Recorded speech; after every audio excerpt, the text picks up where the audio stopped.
Welcome. Today we're going to be installing Krita on the Raspberry Pi, running Raspbian. This is 4.15. I know that's an older version, but you can't expect much when you're using Krita on the Raspberry Pi after all. And if you do get a newer version, it'll most likely be fairly laggy. I'm showing you that it's working on it here, so I'm not much of a user with Krita. I usually use Godot, GIMP. But if we go new, I'm just gonna see if I can figure out how to work it here. Custom dimensions. Just create file. I have no idea how to use it. Oh, looks like we've made a file. We can paint and such. Yeah, it is definitely laggy. I can feel the lag, but the screen recorder is making it look laggy. It's actually less laggy than it is, but it does work, and that's what matters. So if we try to change this color, anyways, you get the idea. It is a little laggy. You can see that choppiness, but it's Krita on the Raspberry Pi. So I may show you a couple ways to install it, or just explain the second way, because you most likely won't want to use the second way. Before we get into, do we want to save this? No. Before we get into how you install it, first we're going to you should subscribe. I'm just saying, it would be mighty handy. I know a lot of YouTubers and such ask for subscribers, but I would love some more. Now, if we go to Google, we can see that we are going to actually be using an installer that I've showed you in the past called Flatpak. Now, this Krita version is fairly old. Keep in mind it is an older version, but you can't expect much out of the Raspberry Pi. So we're just going to search FlatHub. I have a video of installing Flatpak on Ubuntu, and I have one that's coming out soon for the Raspbian.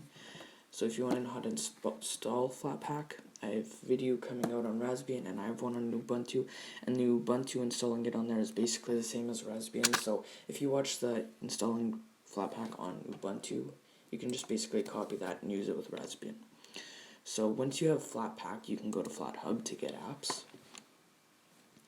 Now on Ubuntu, I've showed you that it works better on there, but also Flatpak also works on Raspbian. So we're going to search Krita. This has lots of applications you can install. Only some of them work, some of them don't. So you can't expect them all to work. So we're going to open Krita. So you can see if we scroll down, you need to scroll down on the application you want to get. None of them work. Not all of them do work. So if it doesn't work, don't be too upset. And then you copy, paste this into your terminal. It may take a good 45 minutes to install depending on your internet speeds. As you can see, I already have it installed, so it's not going to install. And then to run Krita, you do need to memorize this command. You do have to memorize this command and type it into your terminal every time you want to run Krita. There is a way to make a desktop shortcut, but that's a whole nother video. If you want to see how to do that, leave a comment and I will make a video on creating desktop shortcuts with Flatpak applications. But today I'm just showing you how to get Krita. That is one way. This is 4.15 and I've showed you that it works. So, but if you close the terminal that you open it with, the Krita also closes. Another way is to go to their website.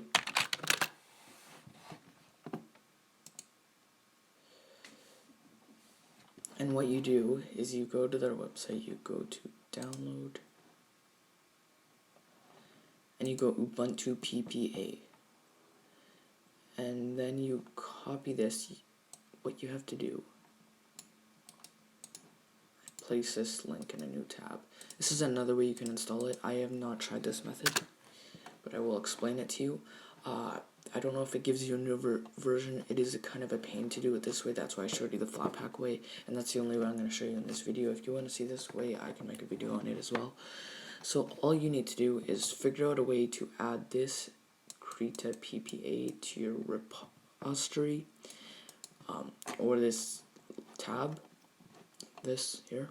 You add this to your repository, and then you need to go sudo apt update to make sure you're getting the newest version, and then sudo apt install Krita. But this, if it is a new version, it's most likely more laggy, which is why I would stick with the Godot version like I showed you before, or not Godot, Flatpak version. I do like GIMP better and such, and those applications, they work better with the Raspberry Pi if you can use one. But if you want Krita on the Raspberry Pi, that's how you can do it. It's a couple different methods. If you want a video on the second method of me doing it myself, I can show you that. I showed you that it works. You do need to type in the command line, but if you want a video on making a desktop shortcut with Krita, I can do that. And that is about it. If you found this video helpful, I would love a like. I'm not really asking for one fully, but I try my best.